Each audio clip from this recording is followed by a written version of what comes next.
Hello అండి అందరికీ. ఈరోజు మా ఇంట్లో సాంబారు నేను ఎలా చేస్తానో చూడండి. ఒక గ్లాస్ కందిపప్పు తీసుకున్నా, ఇది కడుక్కుందాం నీట్గా. పప్పు ఉడకడానికి సరిపడా నీళ్ళు పోసుకుని కుక్కర్ మూత పెట్టేసి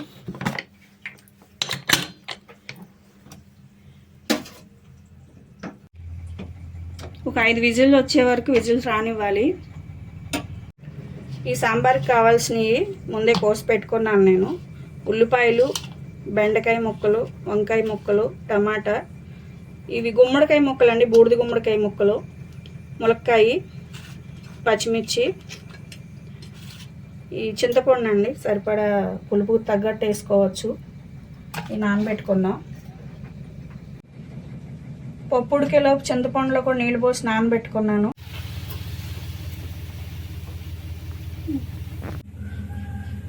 చారు పెట్టడానికి గిన్నె పెట్టుకున్నానండి. ముందు సరిపడా నూనె పోసుకున్నా.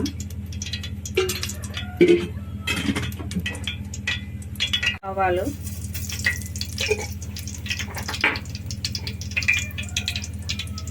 జీలకర్ర, మిరపకాయలు, ఎల్లుల్లిపాయలు,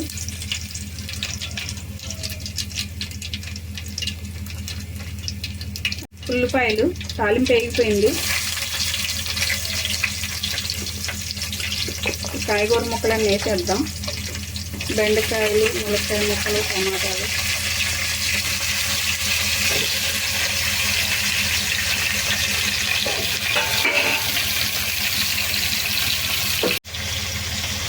ఉప్పు,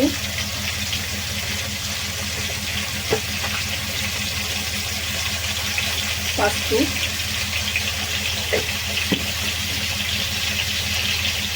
ముందే ఉప్పు వేసుకుంటే ముక్కలు తొందరగా మగ్గుతాయండి. ఉప్పు వేసి పెట్టేసి కొంచెం మూత పెట్టేసుకుంటాం, మగ్గుతాయండి. ఒక 5 నిమిషాలు అట్లా మగ్గనిద్దాం. ఈ సాంబార్కి ముక్కలన్నీ ఉడికిపోయినాయండి. దీంట్లో కారం వేసేసి పులుసు పోద్దాం. కారం,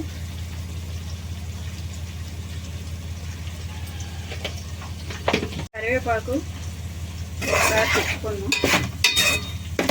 తగ్గిపోయినాయండి మెత్తగా మొత్తం. చింతపండు పులుసు పోసుకుందాం.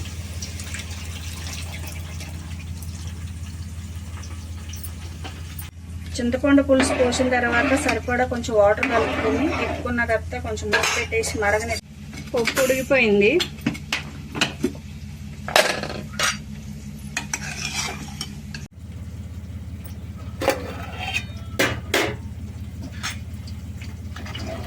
ఈ చింతపండు పులుసు పోసిన తర్వాత ముక్కలన్నీ చక్కగా ఉడికినాయండి. దీన్ని ఇలా ముక్కల పులుసులా కూడా తినొచ్చు, ఇలా కూడా బాగానే ఉంటుంది.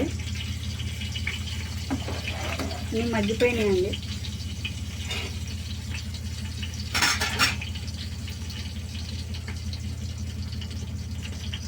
ఇప్పుడు అవి మరిగినాయి కాబట్టి పప్పు వేసేద్దాం.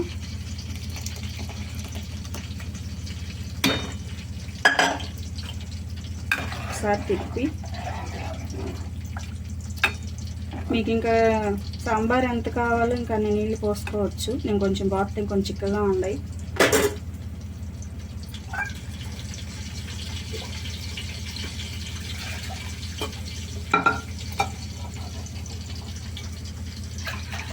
కాస్త నీళ్ళు పోద్దాం, సరిపోతాయి.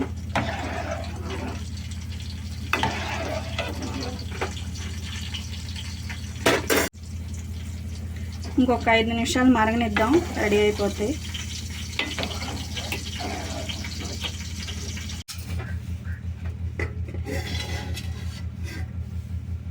సాంబార్ కూడా మరిగినాయి. కొంచెం ఉప్పు చూద్దాం. ఉప్పు చూసుకొని మళ్ళీ వేద్దాం చాలకపోతే.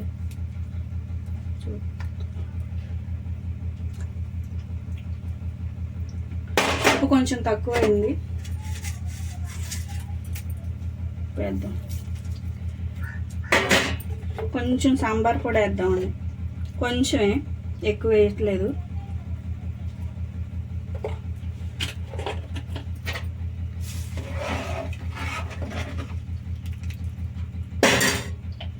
కొంచెం కరివేపాకు.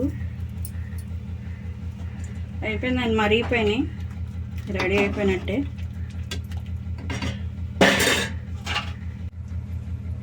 సాంబార్ అయిపోయినాయండి, పక్కన పెట్టేద్దాం.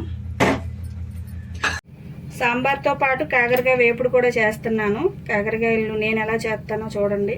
ఈ కాకరకాయ కూర అంటే చాలా ఇష్టం నాకు. నేను వెరైటీగా చేస్తాను, ఒకసారి చూడండి. కాకరకాయలు ముక్కలు కోసుకోవాలి. ఈ పైన ఉన్న ఈ గరికంతా గీరేయాలి, అప్పుడు ముక్కలు కోసుకోవడానికి బాగుంటుంది. ఇలా రౌండ్గా లావుగా ముక్కలు కొయ్యాలండి. ఇట్లా మందంగానే ఉండాలి. అంతే, కొంచెం ఈ సైజు ఉండాలి.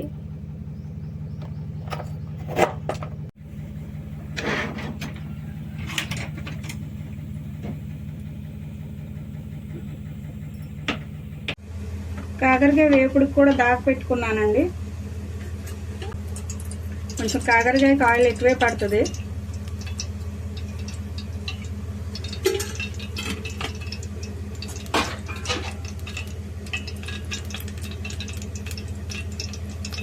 తాలింపు దినుసులు, ఆవాలు, జీలకర్ర, ఎండుమిరపకాయలు,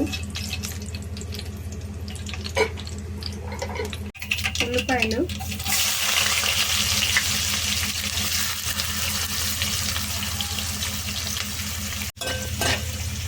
ఉల్లిపాయలు బాగా వేయకముందే కాకరకాయ ముక్కలు వేసేయాలండి, లేదంటే మాడిపోతాయి. వీటితో పాటే ఉడుకుతాయి కూడా. కొంచెం లావుగా కోసుకున్నాం కదా కాకరకాయ.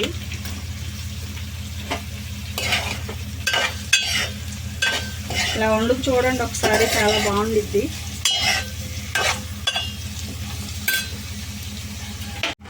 కాకరకాయ ముక్కలు మగ్గినాయేమో చూద్దాం.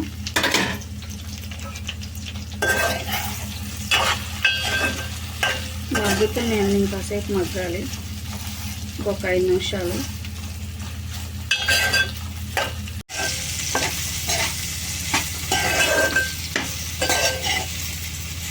ఇవి మగ్గిపోయినాయండి, కారం వేద్దాం. సాల్ట్ వేసుకుందాం.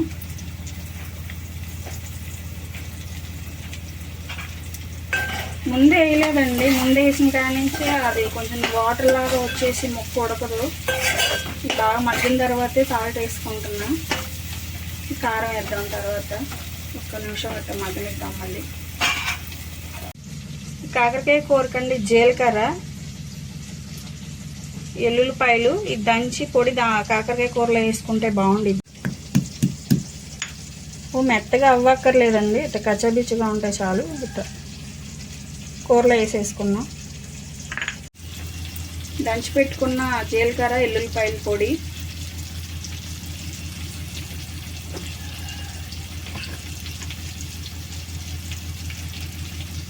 కారం,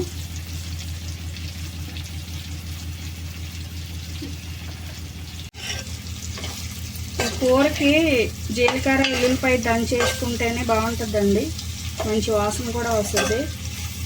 ముందు ఆ చక్రాల్లాగా కోసాం కదా, మగ్గిపోయినాయి చూసారా.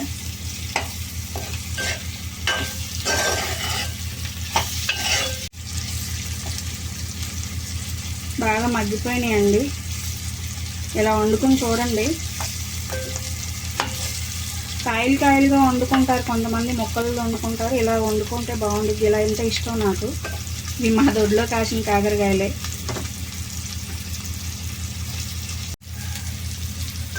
ఏగిపోయిందండి, కాకరకాయ వేపుడు రెడీ అయిపోయింది.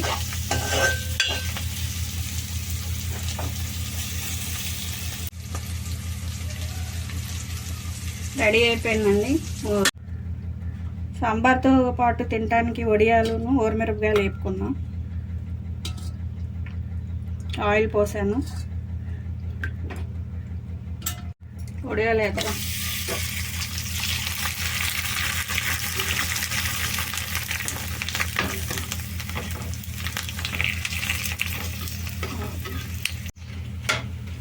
ఊరమిరపకాయలు కూడా వేసుకుందాం.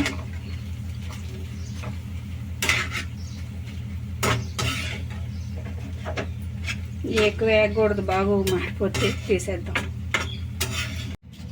వడియాలు అయిపోయినండి, ఊరమిరపకాయలు.